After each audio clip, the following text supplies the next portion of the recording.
And yeah, I'll echo it. She's a 20 out of 20. Fun. She just is. She is so much fun. And I will say this, our group, the 6 of us, we Not have boring. wow. Yeah. A time. Yeah. I will say this, she's everything that I'd ever hoped and dreamed that she could have been and more. For those of you that have listened to this podcast for the 5 years. Travis Kelce just dropped a heart-melting shout-out to Taylor Swift, calling her a perfect 2020 and instantly sending Swifties into a frenzy. But that viral PDA moment wasn't even the wildest part of the story. Turns out, Ed Kelce's late girlfriend once hilariously roasted Taylor straight to her face, and Taylor couldn't stop laughing. She absolutely loved it. And just when fans thought the family couldn't be more relatable, Kelce lit up social media with a bold parenting take, revealing their no phones at the kitchen table rule, which sparked heated... That the cell phones are only kept to the first floor of the house. So you can still have your friends have that phone number, they can still call you, you can still... Next up, imagine if Taylor Swift's billion-dollar empire was split across America.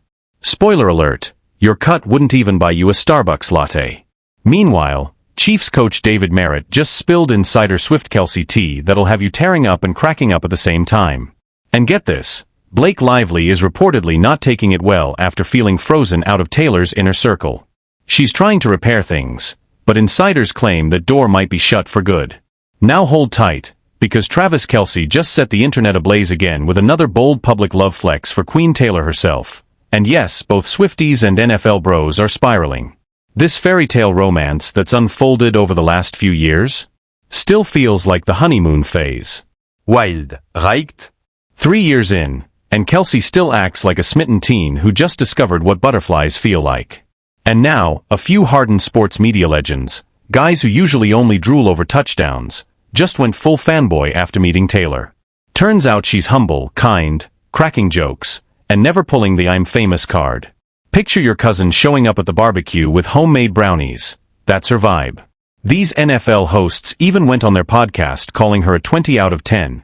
And guess who blitzed the comments faster than a quarterback under pressure? And yeah, I'll echo it. She's a 20 out of 20. Fun. She just is. She is so much fun. And I will say this, our group, the 6 of us, we Not have boring. some wow. Yeah. A time. Yeah. A good group. So yeah.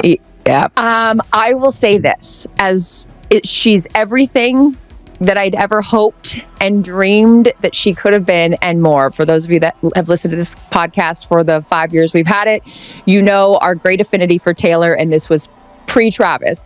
We obviously went on this podcast and advocated for her to give him a chance. Honestly, this entire romance arc is giving peak Hallmark energy, except swap snow globes for Super Bowl rings and Grammy Awards. And Travis Kelce? He's not even pretending to play it cool anymore.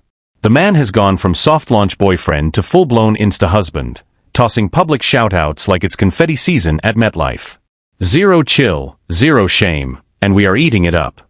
But wait till you hear about the Kelce family moment that could have been straight out of a scripted comedy. Flashback to the day Taylor Swift met Travis's family for the first time. And no, it wasn't just sweet smiles and basic introductions. It was sass, comedy, and a scene-stealing performance from the late Maureen Maguire, Ed Kelce's girlfriend and undisputed MVP of the night. Taylor walks in, probably radiating a sparkle like it's her thing, snuggles up next to Ed for a cute little photo, and Maureen? She wasn't having it. She hit Taylor with the sassiest stink eye and dropped the iconic line, "Hey, that's my man." Like, hello?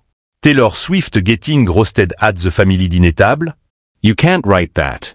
And what did Taylor do? She logged. Loud.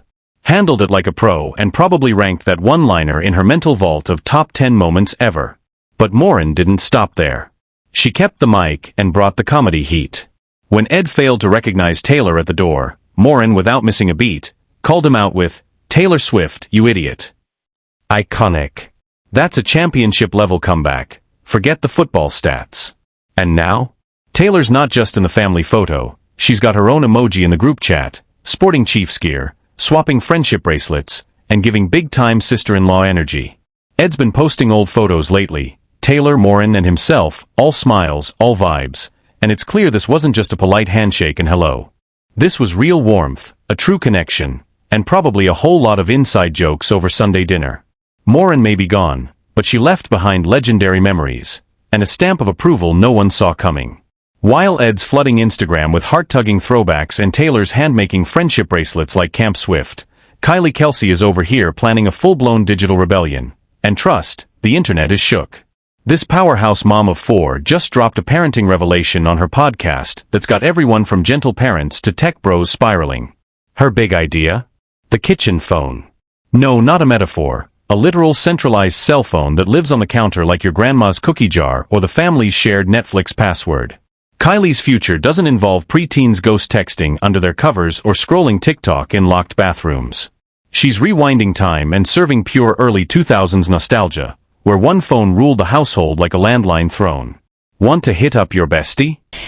That the cell phones are only kept to the first floor of the house. So you can still have your friends have that phone number. They can still call you. You can still. So I have decided to not let them have anything. Yes. I actually believe that we will be doing what I'm calling the kitchen phone. In other words, there will be 1 or 2 extra cell phones besides mom and dad's cell phone that they can take with them if they have somewhere they're going where there will not be a parent, or if they will need to get a hold of us, or if they're at something sports related, whatever. They're not going to go upstairs. They're not going to the basement. They're going nowhere but the first floor, communal living space. Kylie's reasoning is solid. These phones are strictly for when her daughters need to contact her or Jason, or if they're away at sports or sleepovers. Not for endless TikTok scrolls or chasing Snapchat streaks. Sounds like a parenting win, right? That is, until you remember today's kids practically exit the womb knowing how to crack screen time locks and decode Wi-Fi passwords using nothing but a baby monitor and sheer willpower. And let's just say, social media parents didn't hold back. Some were like, love the throwback vibe, but wait till middle school hits. Others hit her with savage shade, saying, tell me you've never parented a teen without telling me you've never parented a teen. One even dropped the ultimate reality check, better brace for burner phones, secret Insta handles, and your 12-year-old using her friend's iPhone to manage her micro-influencer empire. Because let's face it, no Gen Alpha kid is voluntarily filming dance trends next to the fridge while the real action goes down in bedrooms, basements, and behind locked doors. But speaking of locked doors and secret stashes, have you ever imagined what it would look like if Taylor Swift just casually cracked open her billion-dollar vault and sprinkled her fortune across the US? Like an Oprah moment, but with Taylor, you get $1. And you get $1. Swiftie style.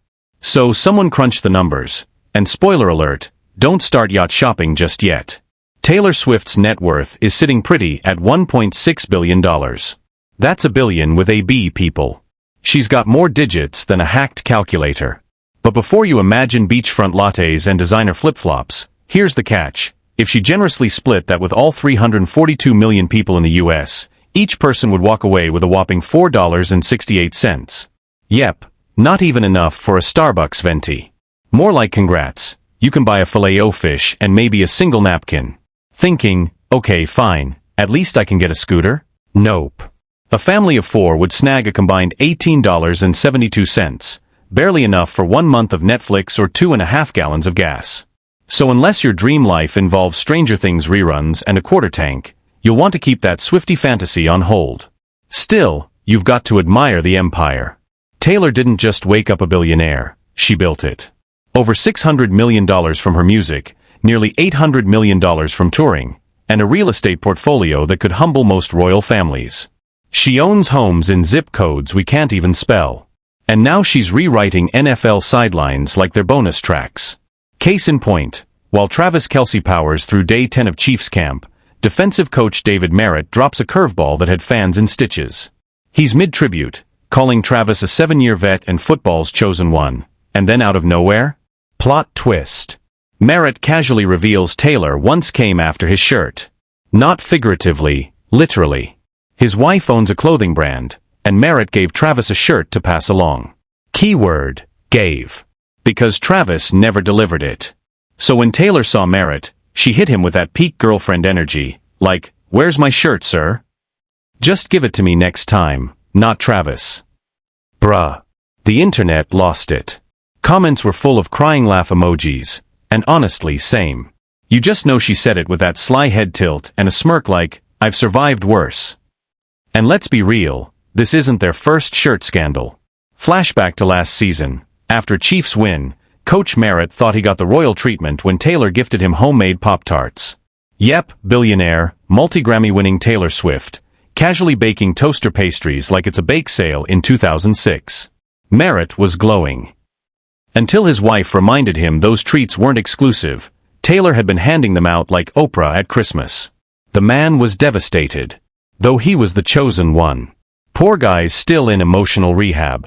But speaking of shattered illusions, enter Blake Lively, who's allegedly spiraling like she's back on Gossip Girl Season 5. Word is Blake's bestie badge may have been revoked by none other than Taylor Swift herself. Total ghost mode. Left to read. Friendship bracelet. Confiscated. And here's the kicker. Rumor has it everything went nuclear when Blake's drama with Justin Baldoni detonated, dragging Taylor's name into the courtroom chaos. Apparently, leaked texts surfaced where Blake allegedly compared herself to Kelce and claimed Taylor was just another dragon. Girl. Taylor didn't sign up to be the fire-breathing cameo in your personal house of legal nightmares. Now Blake's begging for a friendship reboot, tugging the godmother to my kids card, sending tear-stained playlists via mutuals like Selena and Gigi. But even they might have hit unfriend. Sources say Blake's clinging harder than a Swiftie to pre-sale codes, desperate for a second chance. But if Taylor's done, she's done. And friendship breakups? Sometimes they hurt more than the Heartbreak albums. That's it for this one. Don't forget to like, subscribe, and brace yourself for what's coming next.